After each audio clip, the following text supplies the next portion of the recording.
જય શ્રી કૃષ્ણ. સર્વ વૈષ્ણવોને મારા ભગવત સ્મરણ. શ્રી ગોવર્ધનનાથ કી જય. વૈષ્ણવો, પુષ્ટિ સત્સંગ ચેનલ દ્વારા આપણે સર્વ સાથે મળીને શ્રી શ્રીનાથજી ચરિત્રામૃત છે એમનો સત્સંગ પ્રાપ્ત કરી રહ્યા છીએ. આજે શ્રીનાથજી ચરિત્રામૃતનો એક નવો જ પ્રસંગ આપની સમક્ષ લઈને આવ્યા છીએ. તો સર્વપ્રથમ વિનંતી કરું કે આપ સર્વ વૈષ્ણવો અવશ્ય પુષ્ટિ સત્સંગ ચેનલને સબસ્ક્રાઇબ કરી લો, જેથી તમને પુષ્ટિ માર્ગીય દરેક સત્સંગો છે એ પ્રાપ્ત થતા રહેશે. 252 વૈષ્ણવોની વાર્તા છે, 84 વૈષ્ણવોની વાર્તા છે, વલ્લભ આખ્યાન છે, શ્રી યમનાષ્ટક વિવરણ છે, સર્વ સત્સંગો પ્રાપ્ત થશે વૈષ્ણવો. તો અવશ્ય પુષ્ટિ સત્સંગ ચેનલને આપ સબસ્ક્રાઇબ કરી લો. અને સત્સંગ છે એમાં આનંદ આવતો હોય તો વિડીયોને લાઈક, કમેન્ટ અને શેર કરવાનું ભૂલશો નહીં, જેથી દરેક વૈષ્ણવો છે એ સત્સંગનો લાભ લઈ શકે. તો આજે શરૂઆત કરી રહ્યા છીએ શ્રીનાથજીના નવા છે લીલા પ્રસંગનો. લાલા, તું આજે કંઈક અપ્રસન્ન લાગી રહ્યો છે, સાચું કહી દે, શી વાત છે? કુંભના, મારી અપ્રસન્નતા આજની નથી, ઘણા સમયથી છે, પરંતુ હું એને પ્રદર્શિત નહોતો કરતો. હવે સહેવાય એમ નથી. લાલા, તારી ટેઢી બોલી મારે પલ્લે નથી પડતી. જે કહેવું હોય એ સીધે સીધું કહી દે તો સારું, કંઈક ઉપાય થાય. તો સાંભળ, મારી સેવા માટે રાખેલા આ બંગાળી સેવકો છે એ ચોરી કરે છે, અને શ્રી ગોપીનાથજીએ પ્રથમ પરદેશ ખેડીને જે લાખ રૂપિયાની ભેટ આપી હતી એમાંથી મારા માટે બનાવેલા આભૂષણો અને પાત્રોની આ બંગાળીઓ છે એ ચોરી કરે છે. અને ઉપરાંત ગામ પરગામ ફરી અને કૃષ્ણદાસ છે એ મારા માટે જે સામગ્રી તથા ભેટ સોગાત લઈ આવે છે ને, આવી અને પછી ભંડારામાં રાખે છે, એમાંથી પણ દરરોજ ને દરરોજ કંઈક ને કંઈક ગુમ થાય છે. તો આ બધું ધીમે ધીમે ભેગું કરીને તેઓ વૃંદાવનમાં પોતાના ગુરુને ત્યાં મોકલી આપે છે. વળી હમણાં થોડા દિવસથી તો એ ગોળિયાઓ વૃંદાવન દેવીની મૂર્તિ છે એ છાની છપની રીતે લઈ આવે છે અને મારી બાજુમાં મૂકીને પહેલાં તેમને ભોગ ધરાવે છે અને પહેલાં એની આરતી ઉતારે છે અને પાછી એને સંતાડી લઈ અને પછી સંતાડી લઈ જાય છે પાછા. તો સેવામાં સાવધાની એ રાખતા નથી, અનાચાર કરે છે. ચોરીનો પ્રકાર ક્યારથી ચાલુ છે? આચાર્ય શ્રી ભૂતલ પર બિરાજમાન હતા ને ત્યારથી. તો એમને કેમ તમે ન જણાવ્યું? એમને જણાવત તો તેઓ ધર્મ સંકટમાં મુકાઈ જાય. મારી સેવા પ્રાપ્ત થવાનું વરદાન તેઓ પ્રથમથી જ આ ગોળિયાઓને આપી ચૂક્યા હતા, એટલે ગોળિયાઓને સેવામાંથી કાઢી પણ ન શકત અને મારી અપ્રસન્નતા તેઓ ઝીરવી પણ ન શકત. બસ એટલે જ હું ચૂપ હતો. પરંતુ હવે ચોરીની સાથે સાથે આ દેવી પૂજાનો ક્રમ હું નથી સહી શકતો. આ અબુધ, નિરસ, ભાવશૂન્ય અને કર્મકાંડી ગોળિયાઓથી હવે હું છૂટવા માંગુ છું. બસ તો જોયા કર લાલા, આજે સાંજે ખેર નથી આ ગોળિયાઓની. એકને ચોટી પકડીને નીચે ના ઉતારું તો કુંભનદાસની નસોમાં વહેતું ક્ષત્રિયનું લોહી છે એ હવે વૈષ્ણવો ઉકળી ઉઠ્યું છે. ધીરો પડ કુંભના, ધીરો પડ. એ કામ તારું નથી, કૃષ્ણદાસ અધિકારીનું એ કાર્યક્ષેત્ર છે. શ્રીનાથજીએ ઠાવકાઈથી આ કુંભનદાસને વાર્યા છે. તો પછી તું કૃષ્ણદાસને વાત કહે. મેં આ વાત કૃષ્ણદાસને કહેવડાવી છે. કહેવડાવી છે? કહી નથી? હા, અવધૂતદાસ નામે એક સણોડિયા બ્રાહ્મણ આચાર્યશ્રીના સેવક છે. અડિંગમાં રહેતા હતા, પરંતુ શરણે આવ્યા પછી શ્રી આચાર્યજીની કૃપાથી એમનો દેહ છે એ અલૌકિક થઈ ગયો છે અને સદાય મારી માનસી સેવામાં તેઓ મગ્ન થઈને વ્રજમાં ઠેક ઠેકાણે ફર્યા કરે છે. તો એમને દર્શન આપીને મેં રાજી પણ કર્યા અને મારી ફરિયાદ છે કૃષ્ણદાસ સુધી પહોંચાડવાની આજ્ઞા પણ કરી. તો એ રીતે મેં બે કાર્ય છે એ સાધ્યા. એક તો ભક્તની ઈચ્છા છે એ પૂરી કરી અને બીજું કૃષ્ણદાસમાં જો મારી સેવાના પ્રબંધનો રંચક પણ અહમ છે એ પ્રવેશ્યો હશે તો આ રીતે બીજા પાસેથી મારી આજ્ઞા સાંભળીને તે ગર્વહીન થઈ જશે. અંતે કૃષ્ણદાસ પણ છે તો મારો જ સખો ને. લાલા, તારા ખેલ તું જાણ. પછી શું થયું? તારી ફરિયાદ કૃષ્ણદાસ સુધી પહોંચી? કૃષ્ણદાસ શ્રીનાથજીની ઠાવકાઈથી હવે અકળાઈ ઉઠ્યા. પોતાના પ્રાણ પ્રિયને પડતી તકલીફથી કુંભનદાસજી બેચેન બની ઉઠ્યા.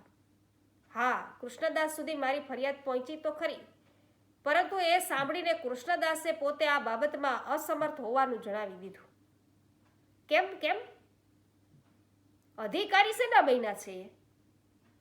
નોકરને કાઢવામાં વાર કેટલી? કુંભનદાસ ધીરજ ગુમાવી રહ્યા હતા. નોકરને કાઢવામાં વાર જરાય નહીં, પણ મુશ્કેલી એ છે કે કૃષ્ણદાસ એ આચાર્યશ્રીના કૃપાપાત્ર સેવક છે, તો તેઓ આચાર્યશ્રીએ રાખેલા સેવકોને બરતરફ કરવાના કાર્યને દૃષ્ટતા સમજે છે. વળી એમનું એવું કહેવું છે કે સેવકોને મુખિયાજીની હૂફ છે, અને મુખિયાજી આચાર્યશ્રી દ્વારા વરદાન પામેલા તથા આચાર્યશ્રી દ્વારા જ નિયુક્ત થયેલા છે, એટલે તેઓ તો ન તો મુખિયાજીને હટાવી શકે કે ન તો એના સેવકોને.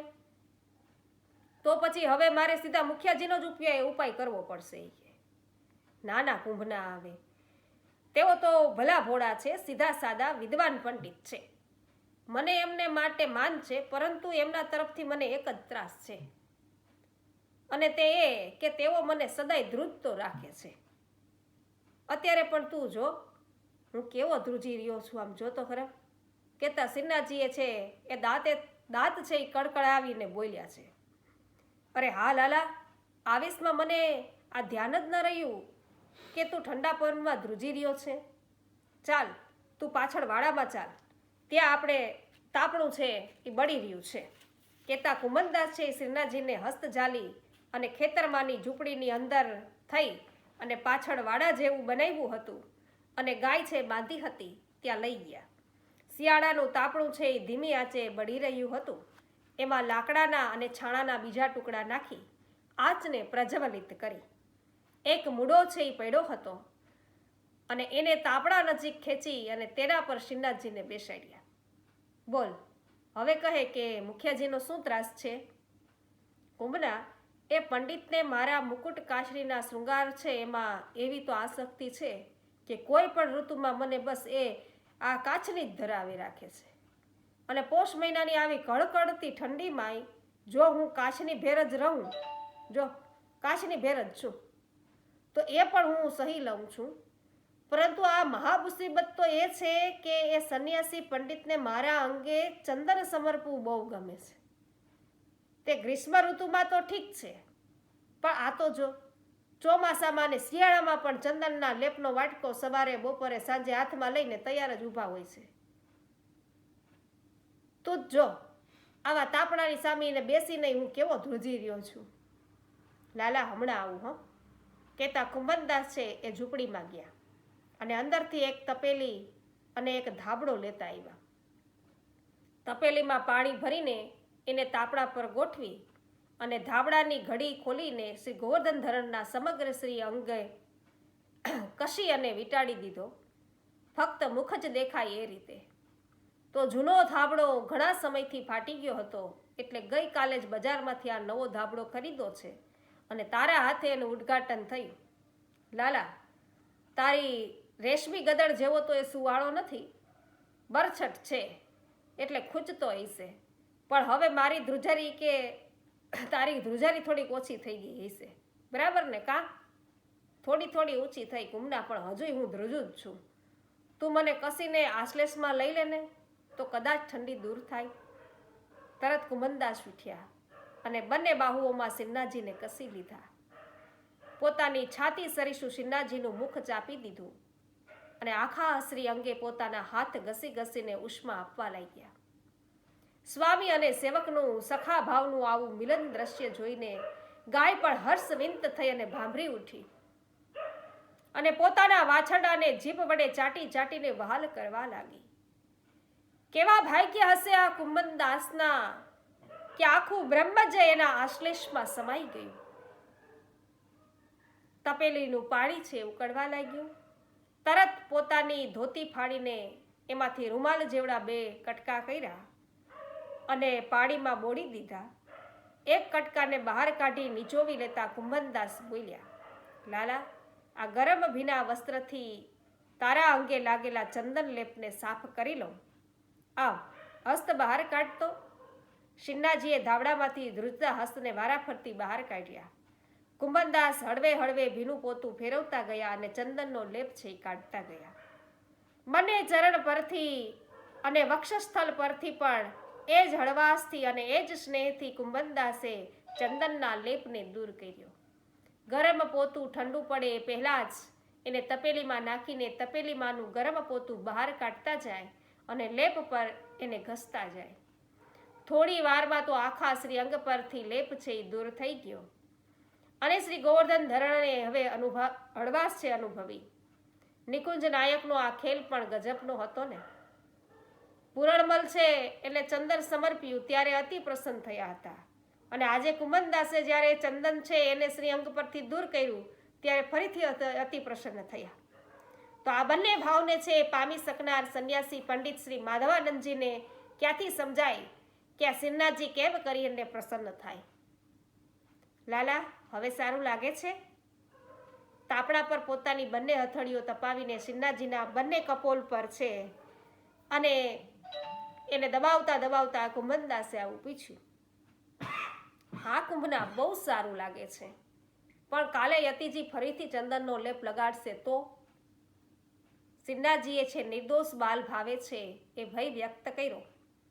લાલા, તું તો બડો કે કિમિયાગર છો. લોઢું લોઢાને ટીપે એમ પંડિતને પંડિતાઈ જ હરાવે. તો કંઈક એવો કિમિયો અજમાય કે પંડિતની ભાવના એ પોસાય અને તારો ત્રાસ પણ છે એ દૂર થાય. તો તું તો એક કાંકરે ઘણા બધા પક્ષીઓ છે ઉડાડવા વાળો છો. તો જરાય ડૈરા વગર મંદિરમાં જા અને સુખેથી પોઢ. સવારે સૌ સારા વેના થઈ જશે. આમ કહેતા ફરીથી પોતાની ગરમ હથેળીઓ શિન્નાજીના કપોલ પર હળવેથી દબાવતા કુંભનદાસે વહાલ કર્યું. ઠીક છે, તું કહે છે તો હું જાઉં છું. તારા વચન પર મને ભરોસો છે અને એના જોરે સવારે સૌ સારાવાના થઈ રહેશે એમ પણ માની લઉં છું. કહેતા સિન્નાજી છે એ મૂઢા પરથી ઉઠ્યા અને ધાબળો કુંભનદાસને ઓઢાડ્યો અને સિન્નાજીની આવી અકળવાણી અને કરણીના માપ છે એ કુંભનદાસ સિવાય કોણ કરી શકે. તો કુંભના, તારી ગૈયાનું થોડું ધોરાસણ છે એ દૂધ પીવડાવી દે ને મને, એટલે પેટમાં થોડો ગરમાવો જાય. કૃપા વરસાવા જ્યાં શ્રી ગોવર્ધન ધરણ પ્રગટ થયા હોય વૈષ્ણવો, ત્યાં પછી કયા સુખની અછત છે એ વર્તાવે. તો કે આવ લાલા, તારા માટે જ તો આ શ્યામા છે એને રાખી છે અહીં. કહેતા કુંભનદાસે તાપણા પાસેથી મૂળો ઉઠાવ્યો અને ગાયના પેટની નીચે મૂક્યો. બેસ આના પર, હું શ્યામાને દોહી દઉં. સિન્નાજીએ મૂળા પર બેસીને મુખ ખોલ્યું અને કુંભનદાસ છે ગાય દોહવા લાગ્યા.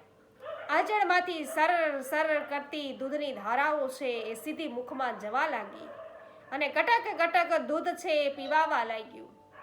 ગાય સ્નેહપૂર્વક વાછરડાને ચાટતી રહી અને કુંભનદાસ વાલપૂર્વક ગાયને દોહતા રહ્યા અને ત્રિભુવનના નાથ પોતાની પ્રેમ ક્ષુધા છે એ સમાવતા રહ્યા છે. તો ઓચિંતાની સિન્નાજીને હવે ટીખળ સૂજી. મજાક કરવાની વાત છે, રમૂજ સૂજી છે. ગાયનું એક આંચળ પકડીને કુંભનદાસના મોં તરફ ફેરવ્યું છે અને પછી દબાવ્યું. એટલે દૂધની ધારા છે એ કુંભનદાસની આંખોમાં અને મોં પર છે એ પિચકારીની જેમ ફેરવી અને પોતે ખિલખિલાટ છે હસતા હસતા ખેતરમાં દૂર દૂર ભાગી ગયા. તો કુંભનદાસજી સાથે છેલ્લે છે આવી મજાક કરી, રમૂજ કરી સિન્નાજી હસતા હસતા ખેતરની બહાર છે નીકળી ગયા. તે અપ્રસન્ન થઈને પધારેલા જે લાલા હતા એને પૂર બહારમાં પ્રસન્ન કરી અને પાછા મોકલનાર તો આ કુંભનદાસ જ હો વૈષ્ણવ. તો કુંભનદાસજી આંખો ચોડતા ચોડતા ઊભા થયા છે અને લાલાના ખેલ પર વારી જઈને એક કીર્તન છે એ ગણગણી ઉઠ્યા કે રૂપ દેખી નૈના પલક લગે નહીં, ગોવર્ધન કે અંગ અંગ પ્રતિ નિરખી, નૈન મન રહત તહીં, કહારી કહો કછુ કહત ન આવે, ચિત ચોર્યો વે માગ નહીં, कुंभनदास प्रभु के मिलवे की सुंदर बात सख्यन સો જો કહી. તો વૈષ્ણવો, આપણે પણ આવા સુંદર પદો છે એ કુંભનદાસજીએ ઘણા બધા રચ્યા છે અને એમાંનું આ સુંદર લીલાનું પ્રસંગ અને એમનું પદ આપણે સાંભળી આજના સત્સંગને વિરમીએ છીએ. આપને વાર્તા પ્રસંગ સાંભળી અને ખૂબ જ આનંદ થયો હોય તો વૈષ્ણવો તમારે વિડીયોને લાઈક, કમેન્ટ અને શેર કરવાનો છે તો અવશ્ય કરી દેજો. સર્વને મારા જય શ્રી કૃષ્ણ.